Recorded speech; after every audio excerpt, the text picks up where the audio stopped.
Salut à vous, une tentacule, tatin, aujourd'hui on fait Capitaine Vaudou, tatatin, musique épique, tatin, Capitaine Vaudou. Donc Capitaine Vaudou qui est la réédition du vieil univers pour simulacre de Capitaine Vaudou. Donc la première version, c'était un univers de Jean-Pierre Pecot motorisé par les règles de simulacre de Pierre Rosenthal, et la deuxième édition, c'est toujours avec Jean-Pierre Pecot et Pierre Rosenthal qui nous ont refait la petite V2, et c'est véritablement une V2. À savoir que, ah oui, puis l'illustration de couverture, c'est Hugo Pinson. Bon, bébé, ils ont sorti le pognon, il y a plein d'illustrateurs qui font des belles choses dedans, donc je vais pas vous lister 10 illustrateurs. De tête, 250 pages, ouais, 252 pages pour 44, ouais, 45 boules, quoi. Voilà, il y a un coffret, ouais, montrons le coffret, hop, hop, coffret, et puis il y a un écran, mais l'écran, je l'ai pas, donc je vais me taire sur l'écran. Donc, Capitaine Voodoo, cette nouvelle édition, qu'est-ce qu'il y a à en dire? Je trouve il y a deux gros axes majeurs qu'on va aborder, et puis ça va nous amener à une question finale. Tatin. Alors déjà, Capitaine Voodoo, transition, effets normaux. Alors là, vous avez Errol Flynn qui se balade avec une corde, hop, qui saute sur le pont et clac, il nique les... Ouais, Hollywood, il m'a pas laissé utiliser les droits, hein, donc effet normal. Et puis sinon, hop, la meuf qui fait le sacrifice de poulet dans Angel Earth, avec des danses lascives et les boobs à l'air, puis elle égorge le poulet, tatin. Donc oui, effectivement, c'est du pirate et du vaudou. Et c'est vraiment le cœur du truc. Ce qui est pas plus mal, parce que si à l'époque, quand c'est sorti, il n'y avait pas beaucoup de jeux pour jouer des pirates, maintenant par exemple on a 7ème mer, on a Pavillon Noir, donc il y a un petit peu plus de diversité, et c'était bien quand même de bien recentrer sur l'essence de Capitaine Vaudou, à savoir quelque chose qui est pas si loin que ça que notre ami Jack Sparrow, parce que effectivement on est dans les Caraïbes, on a de la magie, on est dans l'épique, et c'est quand même un petit peu plus sombre, dark, sérieux que forcément les productions Disney. Alors, Capitaine Vaudou, d'hier à aujourd'hui, qu'est-ce qui a changé? Alors, au niveau de l'univers, il n'y a pas grand-chose qui a changé. Au niveau des aventures, il y en a 6 dans le livre de base, il y en avait moins à l'origine. Il y a des rééditions des aventures d'origine. Mais surtout, ce qui a changé, c'est le système. Voilà. L'univers s'est un peu étoffé, mais bon, voilà. Le gros changement, à mes yeux, c'est qu'on est passé du simulacre d'origine à un simulacre plus light qui s'est allégé. Alors, j'ai une vidéo spéciale sur le système de simulacre, donc c'est la deuxième tentative de prise, parce que je suis parti dans des descriptions de règles, machin. En fait, si vous êtes vraiment intéressé par les règles et le moteur de simulacre, voir la vidéo en lien sur simulacre à la fin de cette vidéo. Et donc, du coup, ce qui a changé, c'est qu'avant, on avait en fait plus de sous-catégories dans les règles. Voilà. Dans simulacre, quand tu fais une action, la cible, c'est-à-dire ce sur quoi ton action agit, ça a des conséquences au niveau des règles. Avant, il y avait beaucoup de cibles, mais non, il y en a un peu moins. Voilà. On avait un tableau 4 par 4 aussi, parce que quand tu fais une action, tu as des composants, des moyens, enfin, tu as des combinaisons de trucs. Avant, c'était 4 sur 4, maintenant, c'est 3 sur 3. Exit le désir, exit l'instinct. Donc voilà, c'est une version, si je dis pas de bêtises, on est dans la 7 points quelque chose. Donc c'est une version qui a pris plus de 30 ans d'expérience, et qui du coup c'est l'AIT. Voilà. Et puis voilà, je ne rentre pas dans les détails une deuxième fois. Ouais, par exemple au niveau des cibles, c'est simplifié. Au niveau des énergies, c'est simplifié. Tout il est quand même un peu plus light. D'ailleurs, au niveau de la simplification, ça va à un tel point qu'il va avoir deux niveaux de jeu, à savoir que tu as le Captain Voodoo découverte, où on est vraiment sur le moteur des règles le plus simple possible. On a le Captain Voodoo normal, avec plus détaillé. Ça se ressent même au niveau des fiches de perso, où tu vas avoir trois types de fiches de perso différentes. Pas mettre des marque-pages pour rien. Alors, la fiche de perso type normal, voilà, elle est là. La fiche de perso type détaillé, pour ceux qui aiment bien avoir tous les détails sous les yeux. Ça, c'est à peu près le même système de règles, sauf que la détaillée, c'est plus détaillé, comme le nom l'indique. Mais surtout, tu as la fiche découverte, voilà, qui est une fiche qui est plus simple, qui est assez simplifiée, que tu as moins les règles compliquées. Donc ça, là-dessus, il y a quand même eu un gros effort, parce que Simulacre, c'est pas le système qui a la réputation d'être le plus simple possible, et le ressortir, c'est peut-être bien de mettre la version light. Moi, je fais partie des gens qui aiment bien le système Simulacre, parce que j'y ai joué depuis longtemps, mais c'est vrai que j'ai refait un petit sondage avant, et il y a quand même, pour pas mal de gens, Simulacre, c'est un peu compliqué. Je pense que c'est dû aussi au fait que ça entre dans des concepts qui sont pas souvent utilisés dans le jeu de rôle. Et putain, faut que j'arrête de digresser. Quand tu fais un test à Simulac, c'est pas carac plus compétences, c'est un petit peu plus étendu que ça. Voilà, le comment tu vas agir te donne des combinaisons sur ce que t'es. Est-ce que tu vas y aller comme un bourrin très physiquement? Est-ce que tu vas faire péter la passion qui est en toi? Est-ce que il y a des tas de choses qui sont un petit peu différentes, mais c'est là où c'est très intéressant, bah, c'est que ça donne en fait des modalités aux joueurs pour préciser son action et faire les choses plutôt avec vitesse et finesse, le faire plutôt genre très je m'en fous, je prends les coups et j'attrape le type et je le soulève et je le balance dans l'eau, plutôt ah, moi je suis très fort et je le décapite d'un coup avec ma hache. Enfin, c'est à vous de voir, ça amène une subtilité en jeu, mais c'est vrai que c'est pas voilà, c'est pas les trucs les plus répandus en termes d'esprit mécanique. Et je trouve que bah des fois ça perd un peu des gens, ce qui est dommage parce que je trouve que c'est une bonne mécanique de fond. Mais voilà, puis ça a l'avantage aussi de pas donner naissance à des gros billes, hein, aussi. Mais bon, voilà, on ne parle plus du système, sauf pour dire que bah justement il était relativement simplifié, il était épuré, et je pense que c'est une bonne chose pour 2020. Ensuite, la V2 en elle-même, si on ne la compare pas avec voilà, le Capitaine Voodoo d'origine, bah, elle est structurée en 3,5 parties. Le premier point, il est sur les règles. Le deuxième point, qui est assez épais, est sur l'univers. Et le troisième point, c'est un recueil de 6 scénarios. Il y a un petit 0,5 points en fait qui est sur les aides de jeu et qui est assez bien fait. Bah, par exemple, pour les actuels, à chaque fois, je me fais chier à refaire des condensés de règles pour que les gens ils aient voilà, une fiche type des règles pour pas passer toute la partie à réexpliquer. Bah là, c'est déjà fait pour toi. Moi, j'aime bien les jeux qui ont une petite synthèse de règles à la fin. C'est pratique. Hop, photocopie sur la table. Les joueurs te cassent pas tout le temps l'ambiance pour un point de règle. Ils cherchent.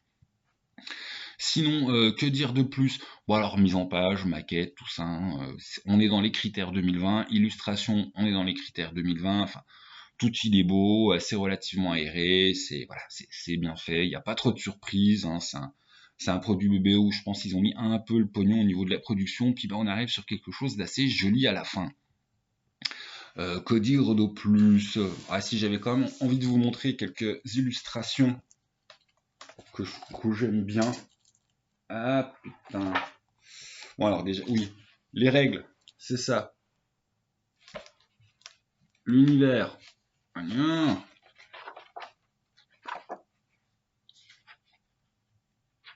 Ah ouais, des marque-pages avec des feuilles de club, Benoît, bah tu vas aller très loin. L'univers, c'est ça. Les aventures, c'est à peine plus que ça. Enfin, en gros, hein, c'est assez bien réparti, je trouve. On n'est pas sur du tiers, puisque les aides de jeu font presque une quarantaine de pages, 30 et quelques. Bah, c'est simple, les aides de jeu, c'est 209 à la fin. Donc, c'est pas très compliqué. Mais c'est un assez bon équilibrage. Voilà, on n'est pas sur un livre qui a que des règles, on n'est pas sur un livre qui a que du background, et on n'est pas sur un livre qui a que des aventures. Donc là-dessus, c'est un bon condensé. D'ailleurs, j'oserais dire, par rapport à la gamme générale, le seul truc qui manque, c'est une grosse campagne. On a l'écran, moi je suis allé voir, il est joli, mais voilà, je sais pas plus. Le livre de base est assez bien équilibré justement entre temps de jeu, description, et puis bah pour tous ceux qui aiment les règles, tu sais au moins ce qu'il y a à boire et à manger. J'étais parti pour montrer les illustrations. Mais oui, s'il y a un truc encore que j'aimerais que BBO sorte, j'oserais dire, c'est clairement une bonne grosse campagne pour Capitaine Vaudou. D'ailleurs, au niveau... ah, celle-là, elle pète. Ah là, papa, rituel Vaudou. Tatin. Papa Ligba. Enfin bon, je veux pas tout vous les faire, surtout qu'avec ma cam de merde, on voit pas grand-chose. Oui, je trouve que le seul point ça serait bien que BB nous ressorte un truc, c'est effectivement une grosse campagne. Et le point, tiens, j'ai trouvé qu'une critique que j'ai trouvé bien d'ailleurs construite sur le grog, et ça va me permet de vous en dire deux points. Le premier, le monsieur il reprochait que dans les 6 scénarios de Capitaine Vaudou, bah, à chaque fois il y a pas mal de vaudou. Alors, sur la première couche, t'as envie de dire, mais c'est quoi cette critique de merde? Ça s'appelle Capitaine Voodoo. Donc oui, il y a beaucoup de vaudou, puis c'est aux Caraïbes. Mais en fait, ça serait un petit peu, je trouve, balancer la pierre sans réfléchir 2 secondes, parce que dans Donjons et Dragons, t'as pas qu'à chaque fois des dragons. Donc j'oserais dire oui, au sens que, bah ouais, c'est vrai que le vaudou est quand même bien à chaque fois au cœur des aventures. D'un autre côté, J'ai trouvé que c'était finaux pour la simple et bonne raison que, ouais, entre Pavillon Noir, 7e mer, enfin voilà, quand c'est sorti à l'origine, il n'y avait pas des masses de jeux de pirates. Donc j'aurais plutôt dit, oui, ça serait bien qu'on ait un éventail plus large. Alors que bah, maintenant, t'en as quand même quelques autres de jeux de pirates, et des jeux de pirates qui tiennent la route plus qu'un peu. Donc en fait, j'ai trouvé ça sympa qu'ils enfoncent bien le clou, et que ce soit, voilà, que ce soit bien marqué l'identité de Capitaine Vaudou. Mais je comprends ceux qui diraient oh zut, il y a quand même voilà, il y en a pas une qui est complètement dégagée du vaudou qui soit pas un peu autrement. Je fais pas partie des gens qui pensent ça, mais effectivement, enfin voilà, quand j'ai vu ce critique, je me suis complètement con. Puis quand j'ai arrêté d'être jugeant et que j'ai réfléchi 30 secondes, puis non, en fait, ça se comprend. Voilà, je trouve ça bien parce que ça marque bien l'identité de Captain Voodoo. Et puis bah je trouve, vu que maintenant il y a de la concurrence au niveau des jeux de pirates, c'était important de la marquer. D'un autre côté, c'est pas faux, et si tu veux une aventure à la Capitaine Vaudou avec moins de Vaudou, bah il faudra que tu la fasses. Voilà, tout simplement. Et puis ouais, puis oui, faut une grosse campagne quand même pour Capitaine Vaudou. Ça serait, voilà, BBE s'il vous plaît, une grosse campagne. Un recueil de scénars très différents, ça pourrait être bien aussi, mais je pense que la grosse campagne c'est plus mieux. Bon, déjà 11 minutes, alors hop, on revient sur Capitaine Vaudou, la V2. Bah la V2, j'ai rien à en dire, seulement que putain, mais en fait c'est simulacre. Capitaine Vaudou, upgradé avec tous les critères qu'il fallait pour 2020. Voilà, c'est plus beau, c'est couverture rigide, il y a des illustrations de Guedin, les règles ont été légèrement simplifiées, il y a plus de scénar. Voilà, tu prends Capitaine Vaudou d'origine, baguette magique, boum, rajeunissement, Capitaine Vaudou moderne.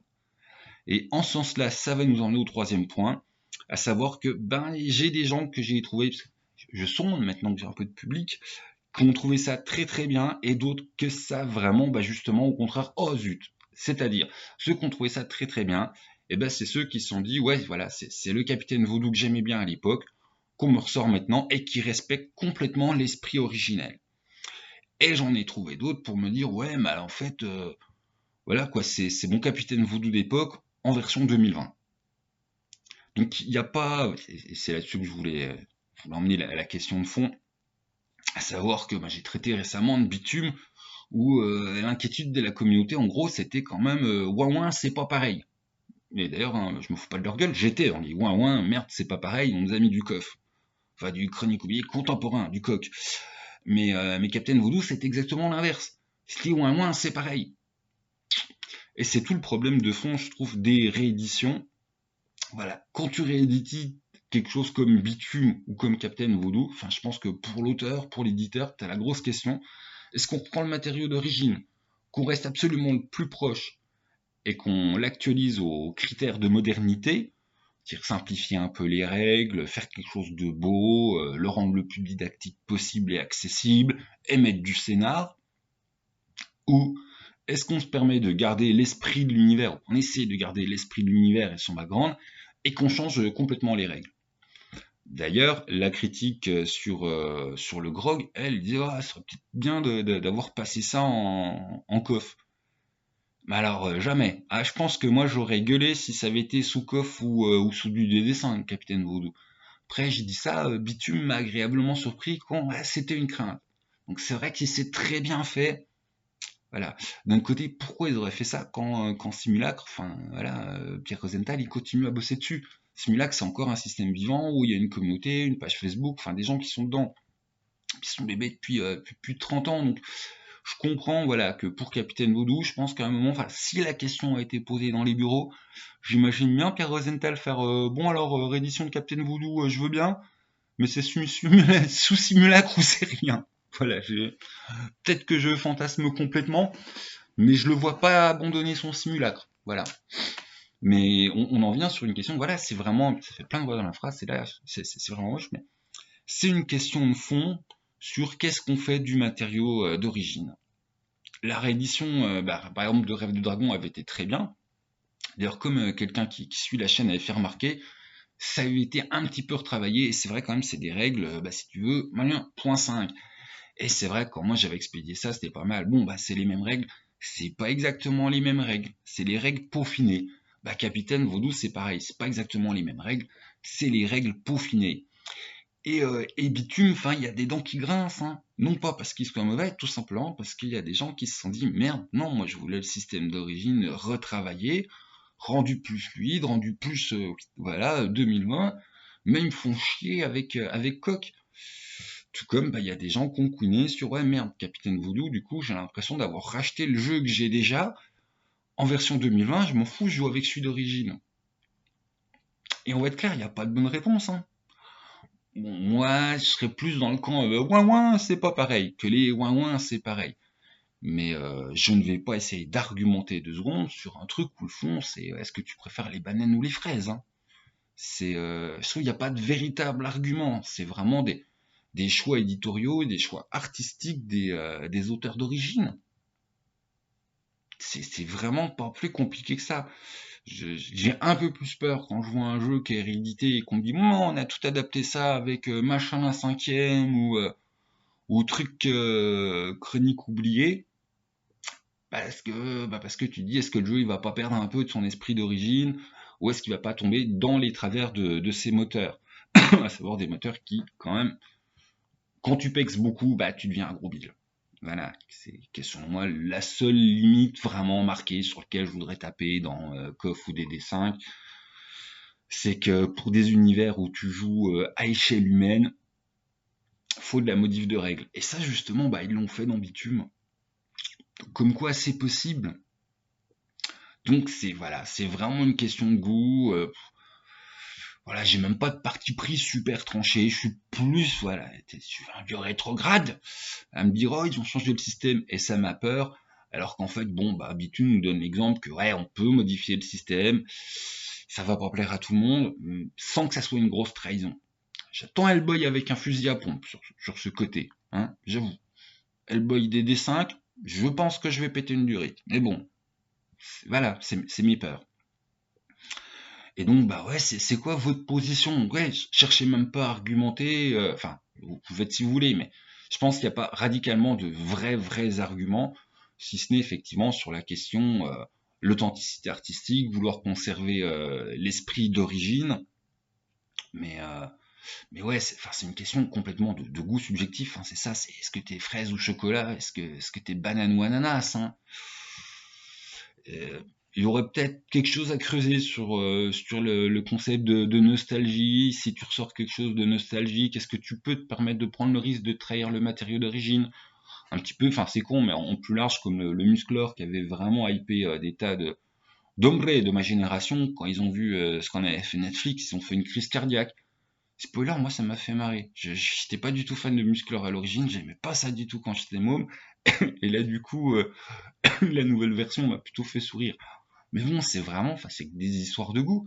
Et je comprends complètement les gens qui s'y sont allés en se disant, tiens, je vais voir un truc, et qu'on veut complètement autre chose. Là, sur le coup, en plus, j'ai aimé, mais je serais plutôt du côté de comprendre ceux qui se sont sentis trahis tellement, mais on a pris le matériau d'origine, on l'a passé à la moulinette, quoi. Ça s'appelle encore les maîtres de l'univers, mais c'est complètement autre chose, quoi.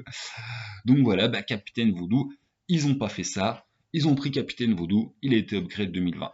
Bitume, ils ont un petit peu fait ça, ils ont pris le système de Bitume, ils l'ont passé à la poubelle, ils ont fait quelque chose d'un peu nouveau.